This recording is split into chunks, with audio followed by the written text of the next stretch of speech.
เปิดเบาะแสเด็กๆเรียงรองเท้าเป็นสอนชี้ทางสัญญาณขอความช่วยเหลือ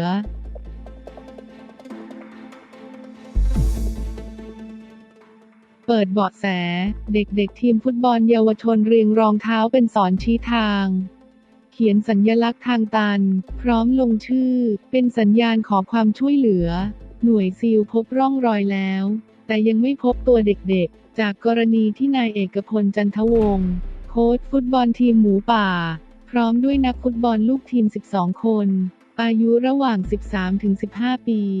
ติดอยู่ภายในวนอุทยานถ้ำหลวงขุนน้ำนางนอนตำบลโป่งผาอำเภอแม่สายจังหวัดเชียงรายตั้งแต่ช่วงบ่ายของวันที่ 23 มิถุนายน 2561 จนถึงขณะนี้ 25 มิถุนายน 2561 เวลาประมาณ 11:04 นาทีทางเจ้าหน้าที่ยังไม่มีวี่แววว่าจะพบเด็กๆและโค้ชโดยการทำงานเป็นไปด้วยความยากลำบากมีอุปสรรคทั้งภูมิประเทศและภูมิอากาศแต่ก็ยังคงเดินหน้าค้นหากันต่อไปเว็บไซต์อมรินทร์ทีวีรายงานว่าเมื่อวาน 24 มิถุนายน 2561 เวลา 22 นาฬิกาหน่วยบัญชาการสงครามพิเศษทางเรือกองทัพเรือโดยพลเรือตรีอาภากรอยู่คงแก้วผบนสรได้สั่งการให้เจ้าหน้าที่ทหารหน่วยซีลจัดกำลังพลและอุปกรณ์ช่วยเหลือเต็มพิกัดเพื่อให้การสนับสนุนการช่วยเหลือในครั้งนี้โดยเดินทางถึงจังหวัดเชียงรายในเวลา 0 นาฬิกาและเดินทางถึงวนอุทยานถ้ำหลวงขุนน้ำนางนอนในเวลา 3 นาฬิกานายเวิร์น อันสเวิร์ดร่วมกับเจ้าหน้าที่ในภารกิจค้นหาทีมฟุตบอล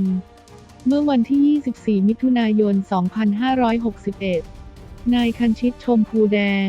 หัวหน้ากลุ่มงานยุทธศาสตร์ปพจ.เชียงรายกล่าวว่าจากการค้นหาอย่างต่อเนื่องพบเบาะแสล่าสุดวันที่ 24 มิถุนายน 2561 พบว่าเด็กๆมีการเขียนสัญลักษณ์ว่าเป็นทางตันและลงชื่อเอาไว้โดยเจ้าหน้าที่มีความหวังว่าโค้ชและเด็กๆจะยังมีชีวิตอยู่เพราะเจ้าหน้าที่วนอุทยานระบุว่าทางซ้ายของถ้ำมีเวิ้งกว้างและเนินสามารถขึ้นไปหลบน้ำท่วมสูงได้จึงสันนิษฐานว่าทั้ง 13 ชีวิตจะอยู่บริเวณนั้นแต่เพราะน้ำที่ยังขึ้นสูงทำให้กลับออกมาไม่ได้รายงานข่าวระบุว่าเจ้าหน้าที่ที่เกี่ยวข้องทั้งหมดร่วมประชุมประเมินสถานการณ์และร่วมกันวางแผนให้การช่วยเหลือร่วมกับหน่วยซีลและนายเวิร์น อันสเวิร์ดชาวอังกฤษที่เคยเดินทางเข้าไปสำรวจถ้ำมาหลายครั้งโดยทางหน่วยซีลมีการจัดชุดเข้าไปประเมินสถานการณ์ในพื้นที่จริงก่อนและให้เจ้าหน้าที่ที่เหลืออยู่ตามไปสมทบเพื่อวางแผนการปฏิบัติงานภายในถ้ำซึ่งพบว่าน้ำมีความขุ่นมากนักประดาน้ำมีระยะการมองเห็นแค่1 ฝ่ามือทำให้ยากที่จะหาเส้นทางเข้าไปยังเวิ้งที่คาดว่าโค้ชและเด็กๆติดอยู่ก่อนที่จะเพิ่มมาตรการอื่นๆเข้าช่วยเช่นเตรียมเครื่องสูบน้ำเพื่อระบายน้ำจากเวิ้งดังกล่าวให้เหลือน้อยที่สุด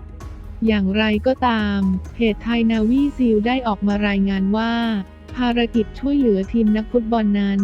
ทางเพจอาจจะไม่มีภาพการทำงานมาเผยแพร่เพราะต้องคำนึงถึงภารกิจต่อไปของเจ้าหน้าที่จึงต้องเลี่ยงการเปิดเผยใบหน้าขณะที่ทางเพจบิ๊กเกรียนได้เผยเบาะแสจากชาวเฟซบุ๊กที่สังเกตเห็นลักษณะการเรียงรองเท้าของเด็กๆที่คล้ายลูกศร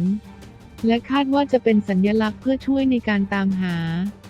และล่าสุดวันที่ 25 มิถุนายน 2561 เวลาประมาณ 11:30 นาทีทางเพจไทยนาวีซีลรายงานว่าเจ้าหน้าที่พบร่องรอยเด็กๆแล้วแต่ยังไม่พบตัวขอเป็นกำลังใจให้ทั้ง 13 ชีวิตในถ้ำหลวงและทีมค้นหาให้ปลอดภัยทุกคนค่ะ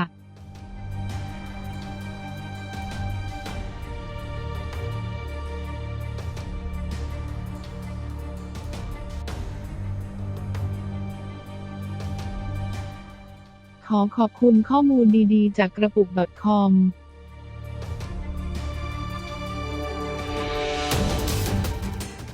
อย่าลืมกดติดตามพร้อมทั้งกดรูปกระดิ่งเพื่อแจ้งเตือนทุกครั้งที่มีคลิปใหม่ๆจะได้ไม่พลาดคลิปของเรื่องเล่าข่าวค้นนะคะรักทุกคนค่ะ